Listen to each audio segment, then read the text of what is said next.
The Seahorse Effect by Sierra Steinbecker. Chapter 18. Back on Coruscant. The troop extraction from Isildan was long and grueling. Anakin was happy to be back on Coruscant.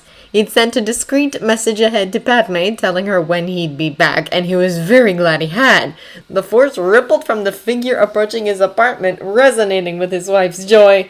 Padme rushed into the room as soon as the door opened, heavy senatorial robes flapping around her. Smiling slightly at the sight of his usually composed wife fighting for breath after her run to his quarters, Anakin swept her into a hug and kissed her forehead. "Hello, Padme. How are you?"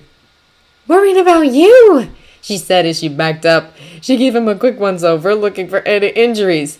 "Is everything all right? When you told me it was time to stop taking missions, I thought—" He leaned forward and kissed her.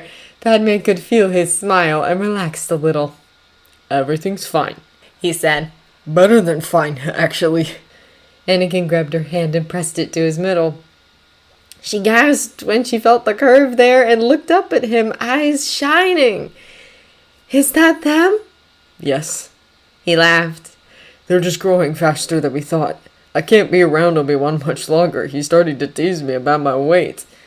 Padme chuckled and Anakin rolled his eyes before sobering. "Padme, I'm going to get much bigger than we thought before we knew we were having twins. I need to get away now before more people notice. The only reason Obi-Wan suspects anything is because he knows me, but others will start to notice." She nodded, and then a quick giggle escaped her. "What?" he asked, though he really wasn't sure he wanted to know.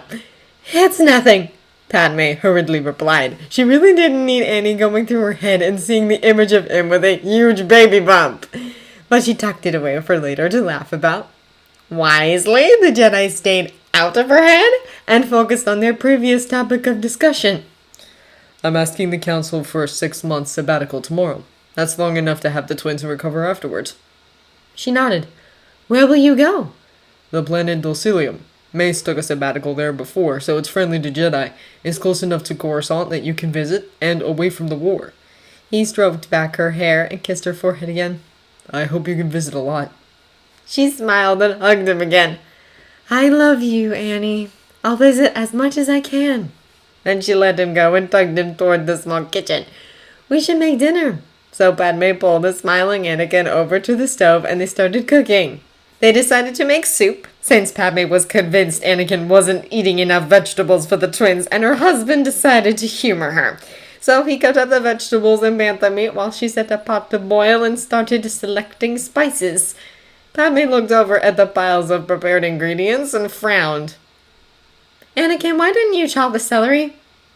Then he suddenly slapped a hand over his mouth and worked away from the aforementioned vegetable. "I sort of..." He took his hand away from his mouth and grimaced. "It makes me sick." Padme's eyes registered the unease on his face, and she quickly put the celery back in the cooling unit out of sight of her husband. Visibly relaxing, he smiled at her and started dumping the chopped meat and other ingredients into the boiling pot. Padme quickly looked away into another cupboard for cups. She did feel sorry that he had to go through that, especially when she wasn't there to help him, but she couldn't keep the grin off her face. The thought of a powerful Jedi Knight being beaten by a vegetable was sort of funny, even if she wished it hadn't been her Jedi Knight. But the nausea made her think of some of the other symptoms of pregnancy, and she asked without thinking, "Have you had any cravings?" Anakin nearly dropped his stirring spoon into the pot. "What?" Padme plunged on. "Anakin, don't you know what cravings are?" She looked over at him and saw his rapidly shaking head. Honestly, Jedi knew almost nothing about the facts of life. "Didn't you read about cravings when you researched this?" He thought about that for a moment. "I read that mothers sometimes eat things they normally wouldn't if they don't get enough of a certain nutrient. Is that a craving?" Barely, Padme restrained herself from sighing in exasperation. "Yes, Annie, that's a craving. Some women eat strange things while they're pregnant." She smiled as she remembered something. "My mother said she ate scrambled eggs with salsa the whole time she was pregnant with me." "What's salsa?" Anakin asked. It sounded interesting. Now Padme really did sigh. "I'll try to find some so I can bring it for you to try. But you haven't had any cravings?" He screwed up his face, thinking.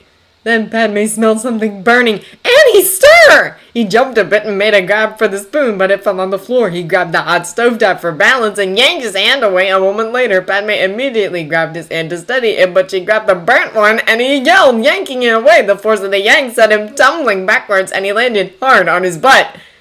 Padme looked at him, sprawled on the ground, and couldn't help the giggle that slipped out between her lips, but she quickly shoved the mirth down and helped him over to the sink.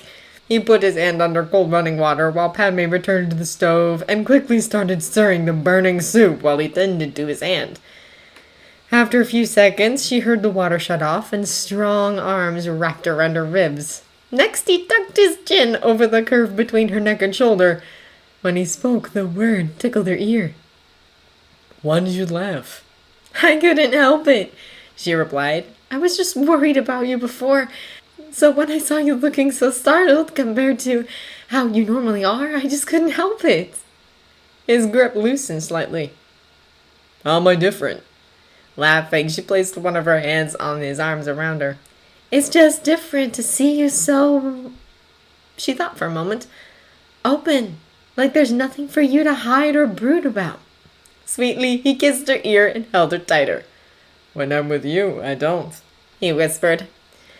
But you do, she didn't say aloud. You never used to tell me anything without me asking, and it was frustrating.